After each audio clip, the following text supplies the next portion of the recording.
Les conséquences de cette idée sont considérables. La Bible affirme que Dieu, contemplant son ouvrage, vit qu'il était bon. En effet, la distinction entre le Créateur et la création entraîne que l'univers n'est pas une sorte de dégradation du divin, mais au contraire une réalité en croissance, ou si l'on préfère, en genèse.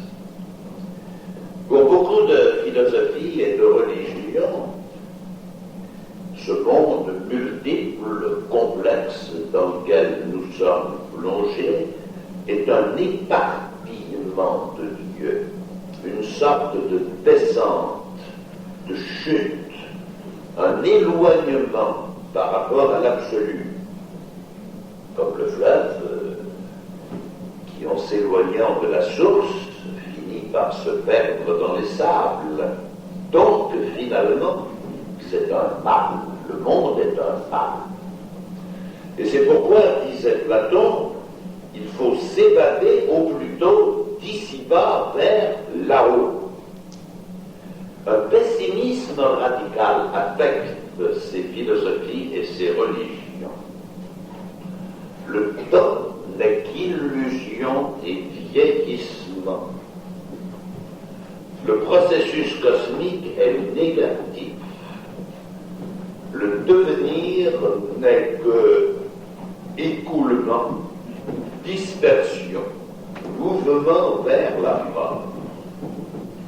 À l'inverse, l'idée biblique de création, dont je répète qu'elle est commune au christianisme, au judaïsme et à l'islam, implique que le temps a de la valeur.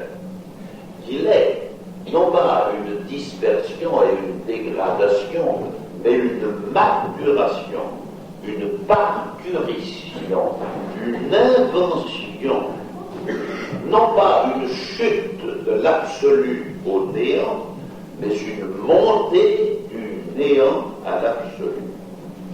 Prenez les images évangéliques que vous connaissez bien, l'image de l'arbre qui croît, de la graine qui fructifie, du ferment qui fait lever la pâte. Toutes ces images expriment bien l'essentielle positivité du réel. Disons en termes modernes que la Bible révèle que le monde est essentiellement une histoire. L'islam, comme le judaïsme et comme le christianisme, affirme ce Dieu unique et créateur. Mais il n'affirme pas pour autant que l'histoire est un contenu. L'islam proclame la transcendance de Dieu, mais il nie l'incarnation. Alors voici une première idée, n'est-ce pas, qui est très importante. Dès lors, même au plan de la création, le Dieu chrétien diffère profondément du Dieu musulman. Je dis bien, même au plan de la création. On serait tenté de penser le christianisme et l'islam croient au même Dieu créateur, mais ensuite, ils sont différents. Parce que le christianisme croit en l'incarnation et l'islam n'y croit pas. Autrement dit, croire à l'incarnation ou n'y pas croire ne changerait rien à la manière d'envisager le mystère de la création.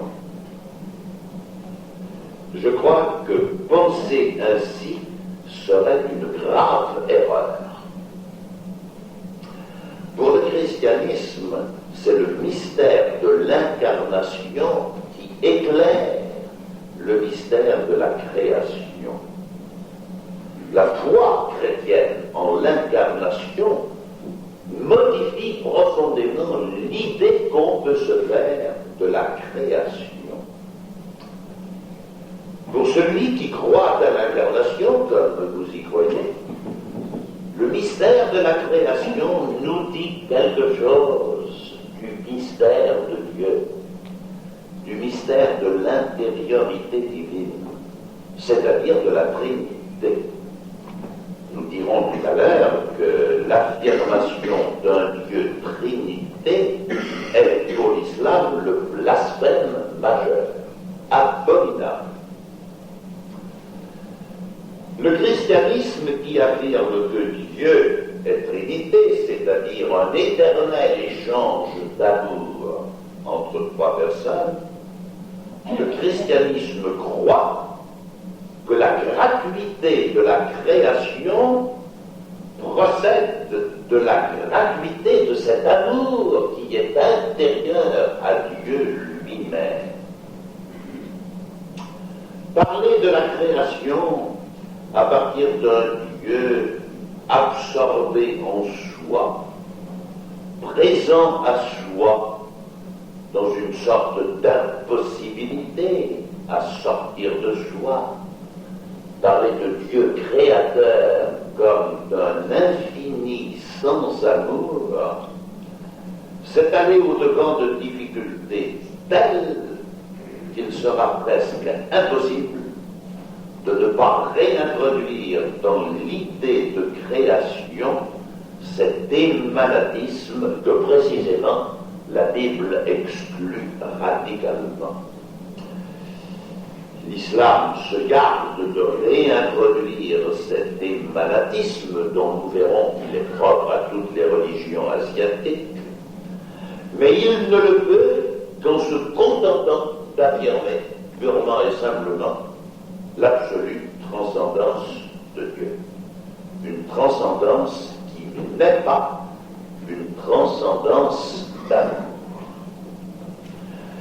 J'y reviendrai parce que c'est bien là la différence essentielle entre le Dieu de l'islam et le Dieu du christianisme. Et pour le dire en passant, c'est la raison pour laquelle je vous parle de l'islam avant de vous parler du judaïsme. Il eût été plus logique de commencer par le judaïsme, mais avec l'islam, on voit beaucoup plus clairement que le mystère de la Trinité est la clé de tout, et que toutes les insuffisances des religions non chrétiennes se ramènent finalement à la négation ou à la méconnaissance de la Trinité. Pour le moment, je veux simplement marquer qu'à cause de cette différence essentielle, et parce que tout se tient, il n'est même pas possible d'identifier le Dieu créateur de Mahomet et le Dieu créateur de Jésus. Pour le chrétien qui va au fond des choses, et c'est bien pour aller au fond des choses que vous êtes là, la gratuité de l'acte créateur n'est concevable que si l'on admet la gratuité des échanges d'amour qui constituent la vie éternelle de la Trinité. Pour l'islam, l'essence de la religion, c'est la proclamation de la transcendance de Dieu.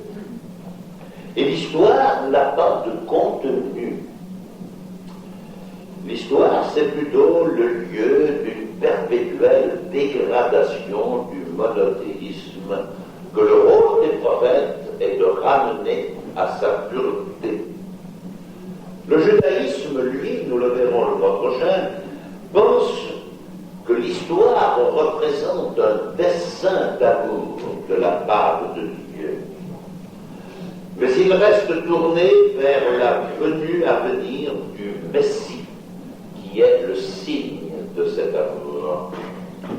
La venue du Messie marquera la fin du temps, et le temps condition-là n'est plus latente.